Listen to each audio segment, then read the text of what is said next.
And we're back. You're listening to the Talkin' Boxing with Police Show right here on ESPN New Hampshire. Glad you guys could join us. I'm going to throw out a little shout out to our ESPN radio listeners in New Hampshire. Don't forget to check out JKJ Boxing, their next boxing event, February 27th in Syracuse, New York. Visit the website, www.jkjboxing, for all the information. It's a nice little card. Check it out. And while you're at it, don't forget about my book. It's available right now. Tom Molyneux, From Bondage to Baddest Man on the Planet. You can get a copy literally right now. Go to Amazon.com, BarnesandNoble.com, Kindle, Nook, all that happy stuff. Joining us right now, Boxing Hall of Famer and New Jersey Boxing Commissioner, my man, Larry Hazzard. What's up, Larry? Hey, Billy, how you doing? Oh, not too bad. I got some things to talk to you about. Yeah, first of all, before we get started, you got a pretty decent little show cooking there this weekend in Atlantic City, don't you? Yeah, little showbox, local kids. So it's going to be pretty exciting, I believe. I'll tell you what, man, there's some good fights on that card, at least on paper. You know, they're definitely looking like they're trying to get some good matchups there, and I'm glad to see it in Atlantic City. You know, it's always a double whammy. You know, you get good matchups, at least on paper. Hopefully they'll be as good as they look. And hey, when I see a good event in New Jersey, it's all good for me, man. Well, it's good for all of us, you know. So we just hope that we can keep it going, you know. But it's great, you know, and it's going to be. I think it's going to be an exciting evening tomorrow. And we're glad to have it. So we just hope we can keep it moving. Keep it moving, right? Get another one in there. You know, that's all you can hope for. You know, so hopefully it'll be. You know, the bottom line is, you know, I know it's showtime and I know it's a good card and all that happy stuff, but the bottom line is you hope that the ticket sales go well and you know, the surrounding areas, the casinos and stuff can see a little increase in their bottom line, and then they can say, hey, you know, maybe this boxing thing we should do like we did in the 80s and 90s, you know? Well, we hope so, you know, Billy, but, you know, you have a whole new breed of entrepreneurs in those casinos in Atlantic City, and it seems like the more things, you know, when you seem like you're making a little progress, then you look up and you're taking 5 steps forward, 3 steps backwards. You know what I mean? Yeah. You know, I think we talked about this once before. You have a whole new generation of entrepreneurs who really came up in a different era of the sport of boxing, and so they have no idea of what it used to be like. You know what I mean? And so they kind of turned off from the sport. And so we have to kind of regenerate that interest, and I'm hoping that with some of the fights that we see on television, with some of the interest that you know, that's brewing over some of the upcoming bouts, that it's going to, you know, have a renewed interest, you know, in the casinos that are left in Atlantic City. You know, and that's what we're hoping for. So we'll see. You know, we'll see. We'll see what this does tomorrow night. And, you know, we're very enthusiastic, and we're very hopeful that this might be the start of something good all over again. We'll just have to wait and see. It's like what we had talked about a few weeks ago, you know, the people making the decisions now aren't boxing fans. You know, they're bringing in things that they like. And if they are boxing fans, or at least you know, they're, you know, obviously they're young. You know, we're at the top of the line now. You know, we're the next to go. You know, so you know, you look at these younger, like you're saying, entrepreneurs, and you know what comes in their mind. They all think of Mike Tyson biting Evander Holyfield's ear off. You know, that's all they think about. And they go, not on my watch. You know, and then they move on. You know, so it's unfortunate because there was so many good things. But anyway, speaking of that, I got a couple of things I wanted to talk to you about. One good thing and a couple of questionable things. First and foremost, the big news out that everybody's talking about is Manny Pacquiao saying some crazy stuff about the gay community. Let's just say that. And you know, the question is this. Obviously, my opinion, and I'm pretty sure yours is the same way. Live and let live. I mean, who cares what people do? It's their business. It's just like somebody not liking somebody for the color of their skin or their religious beliefs or whatever. As long as you're not cramming it down my throat. I mean, I live and let live is what I say. But my question is this. Do you think that it's going to hurt him in terms of pay-per-view sales or maybe a legacy? Do you think that comment that he made will hurt him along those lines, or do you think it's just this politically correct world that we live in today? I think it's what the latter. I don't think it's going to hurt him. I think he'll make his apology. And he'll. They'll talk about how he was misunderstood. He didn't mean it that way, etc. Whatever comes with these standard apologies, and that'll be it. It's not gonna hurt him. By the time the fight comes around, you know what I mean. It won't be forgotten about once the fight, as we get closer to the fight. Once the PR people get finished. I don't think it's gonna hurt him. I just think that he has to be a little bit more careful in this politically correct world, and that's the way it's going to be.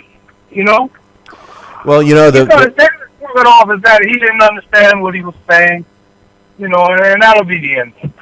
Well, the kind of humorous part of this, if you could find any, is the fact that he was doing it as he's trying to gain momentum in the political field, because he's running for office, and he's trying to cater to the 80% of the Filipino population that are Christian, and they have this share the same beliefs as him, and I can't help but think some of the things that we hear here in the United States as we have a new president's going to be crowned, so to speak, in November, and some of this crazy stuff that the politicians say, but they never cross the line too much, or maybe they do, and I see a parallel there. Here he is trying to make a political statement, and it went the wrong way. You know what I mean? Well, he's a fighter.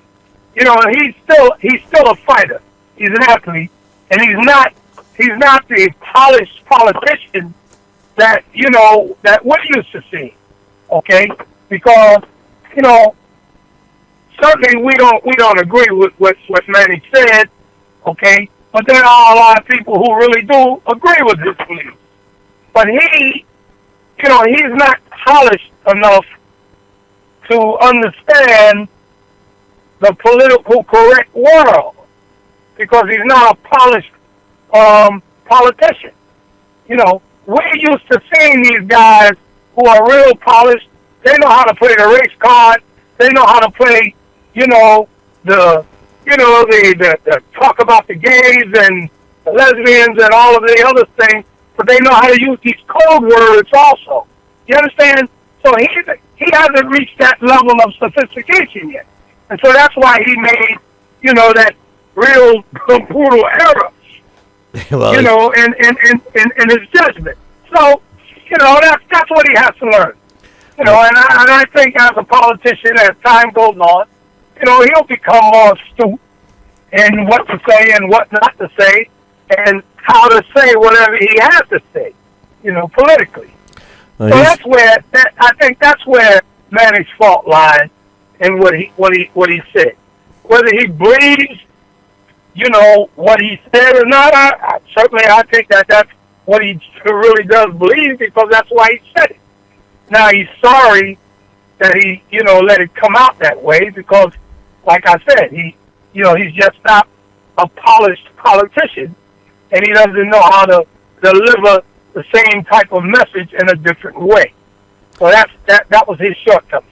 The shortcoming is just like if everybody looks in the history books, in battles, in war, it's very hard to win a war when you're battling multiple fronts. And Manny Pacquiao, he should be concentrating on one front. So far, I think it's boxing. He's trying to battle being in condition and shape and fighting at a high level, superstar level in the ring, and then yet he's still trying to campaign as a political figure, and you can't do both, I mean, I think if he's learned anything, he's learned that. But let's get to some boxing stuff, because there's a couple of things I really want to talk to you. First and foremost, the fight was made between Anthony Joshua and Charles Martin. It's signed, sealed, and delivered.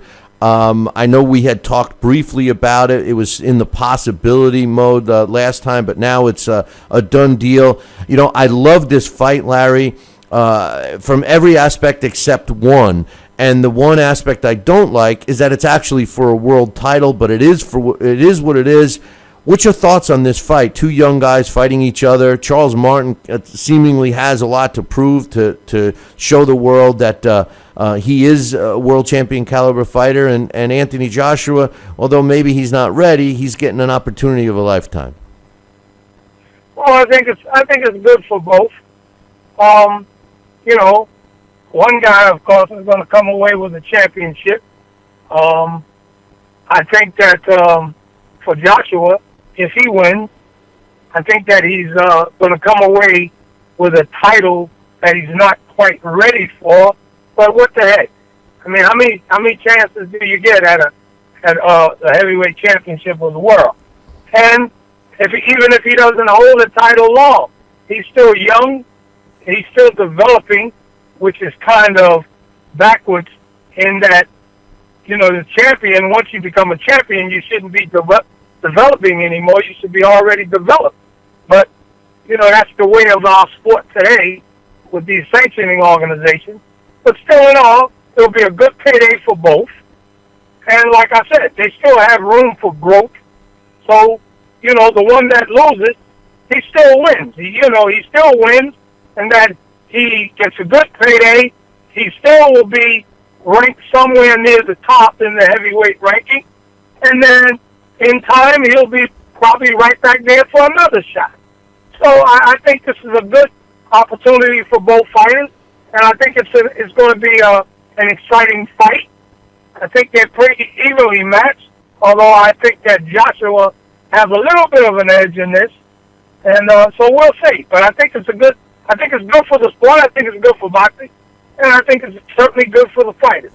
So they both come out winners in this either way. I agree with you that I think Joshua is the better fighter, but correct me if I'm wrong, Larry, and you know this better than most. When a fighter obtains a title, whether we think he's ready for it or not, he's got that belt.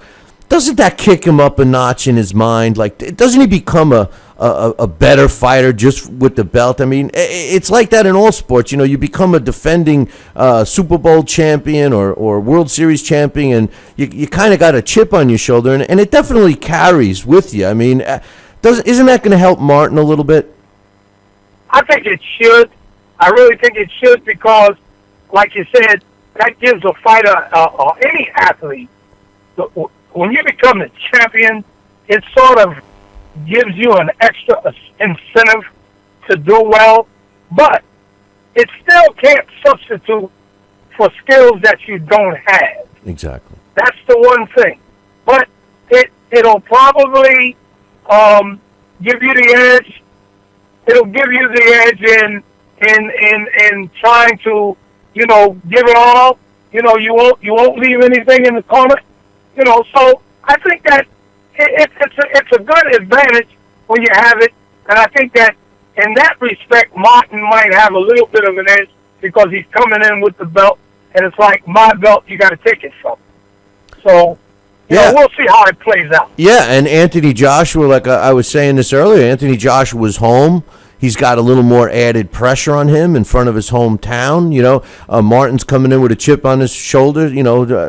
Everybody's against me. You know how that works. Bill Parcells used to use that as a motivator all the time with his coaching his teams. Everybody hates us. They're all against us. They don't think you're good. And it's a motivational tool. So that's why, when I look at this fight, I agree with you. I think Anthony Joshua, raw skill, raw talent, I think he's the better fighter. But when you factor in that X factor of that mental part, and you know that boxing is mostly mental anyway, you factor in that mental part, it becomes a 50-50 fight. You put the pressure on Joshua, you put the mental positive feeling that Martin's going to have, and next thing you know, it's maybe it doesn't turn out the way everybody thinks. I don't know. I love the fight. I can't wait for it. Yeah, I agree with you. And Martin's a part of that Michael King program that they had out there in California with all of those ex-football players. You remember those guys? Michael King. The TV guy who he passed away though not too long ago. Yeah, well, he had a bunch. I don't know if he still has the program or if the program is still running, but he had a bunch of those ex-football players and all of those guys that Holyfield and Henry Tillman, all of those guys out there training. He's got a bunch of those guys he had a bunch of them, working with a lot of these athletes. And so Martin comes from that program, so that's a big plus for them to have that champion and to have that kid who came from that program. That's a great incentive for the rest of those fighters they have there. So I agree with you, Billy. I think this is going to be an exciting fight. I think that it's providing a great opportunity for both of these two young upcoming fighters, and like I said, it presents a win-win situation for them both early in their careers. One of course is going to walk away with the belt. I'm sure Martin intends to come in with the belt and walk away. He has that extra motivation. But then again, Joshua, he also has that motivation also to, go take the belt from the heavyweight champion. I mean, how many kids can get a shot at a heavyweight championship this early in their career? So that's a motivation too. Good point. So I think we have all of the ingredients for a great fight. Yeah. So we have to see how they deliver. No, it's great points. And one other thing I really like about the fight is I'm starting to see, because when Anthony Joshua in his last fight, he fought Dylan White. Dylan White loses, and really it didn't lose his he didn't lose his position, so to speak, in the division. Maybe right. We're getting over this how important the O is thing. You get a you get a loss, and especially you got these heavyweights now fighting each other. Somebody's going to come out of there with an L. That doesn't mean their career is over. Neither one of them have fought that much. So I really like that aspect of it as well. That's right. That's the point I was going to say.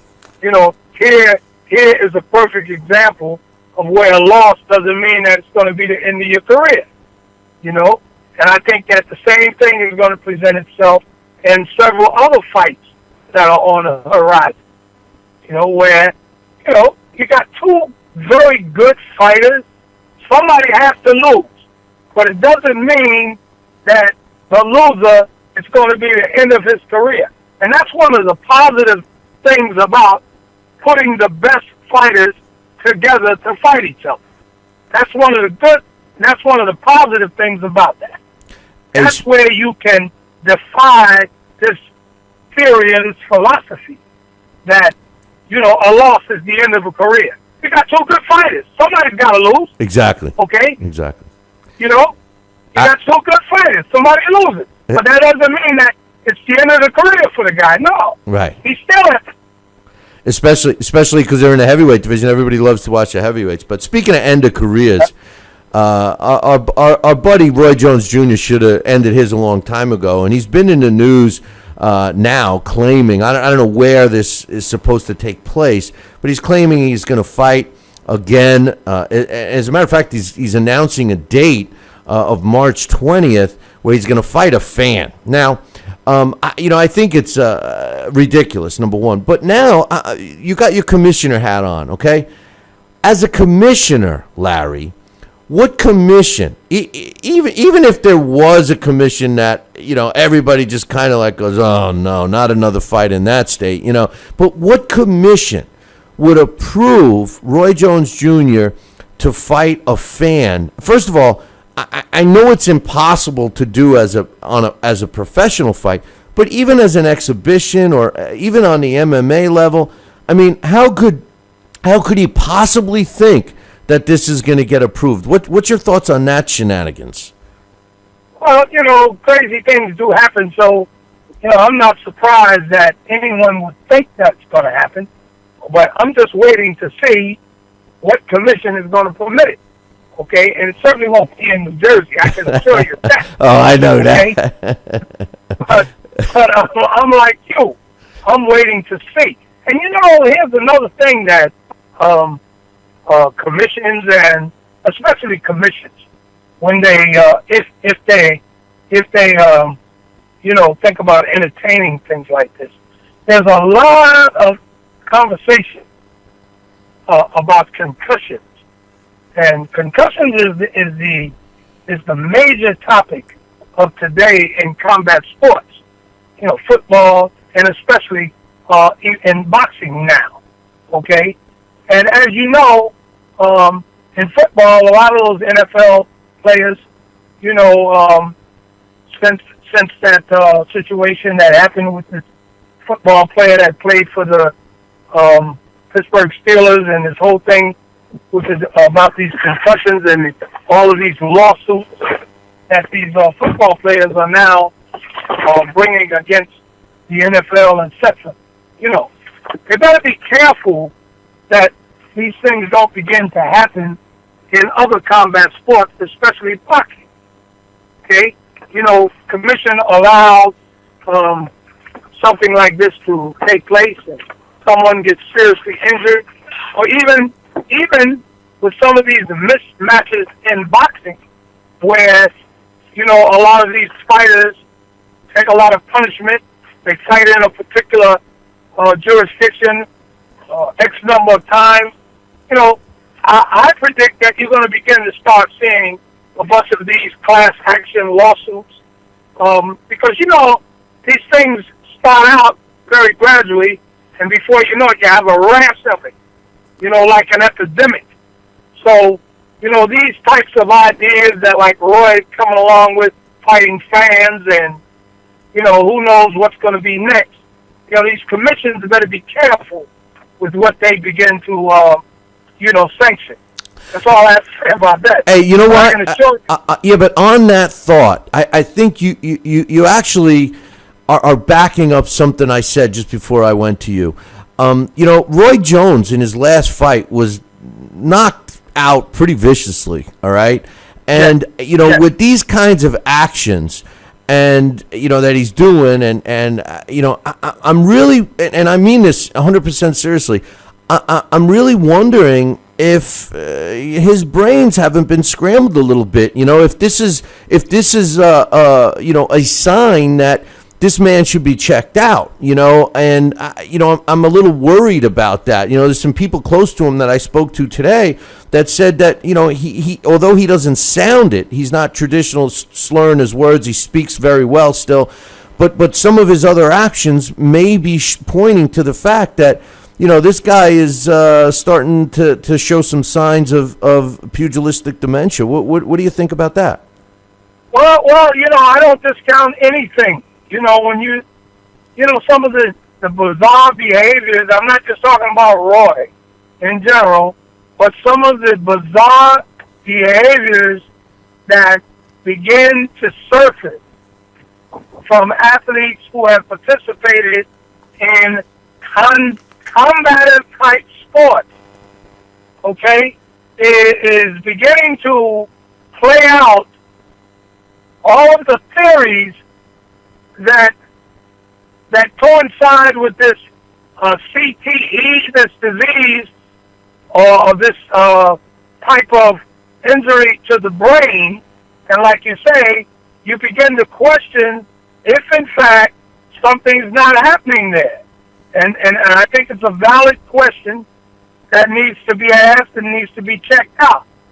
because this bizarre behavior, is just very, very questionable. So, somebody better, talk to Roy or take a look at the situation, because I saw that last fight where he got knocked out. That was a vicious knockout. And, Roy has been knocked unconscious in a couple of his last, fights. And, I'm really concerned about it, because I like Roy. I thought he was a great fighter. And, I think that sometimes enough is enough. So I think that we better take a good long look at allowing Roy, to continue to compete. And now, this madness about competing with a fan, and if you beat me, you get $100,000 and all that kind of stuff. Sometimes money is not working. Well, at least we know one thing: it's not happening in Atlantic City. It's not happening nowhere in New Jersey. I can tell you that. Larry, I appreciate your time as usual, my man. Good luck with the show Friday night. I know I have a feeling it's going to be a real good one, and I hope we keep the train rolling in Atlantic City, my man. Okay, Billy. Thanks a lot, man. Talk to you next week. All right, brother. Take care. That's Boxing Hall of Famer and New Jersey Boxing Commissioner Larry Hazzard, giving us his thoughts on three big issues that we're all talking about today. And I tell you something, all kidding aside with Roy Jones Jr., he could very well be not thinking clearly with some of his actions. And I think the way Larry put it is dead on, and maybe I think people should be looking at that more than, if you've watched his little video, he still refers to himself as the champ. Try and knock the champ out. Yes, once you're a champion, you're always a champion, but he hasn't been a world champion in quite some time, so it's a shame, especially for all the young fans out there that have never gotten to see Roy Jones Jr. The way he was when he was tops in the business. I'll be back in 2.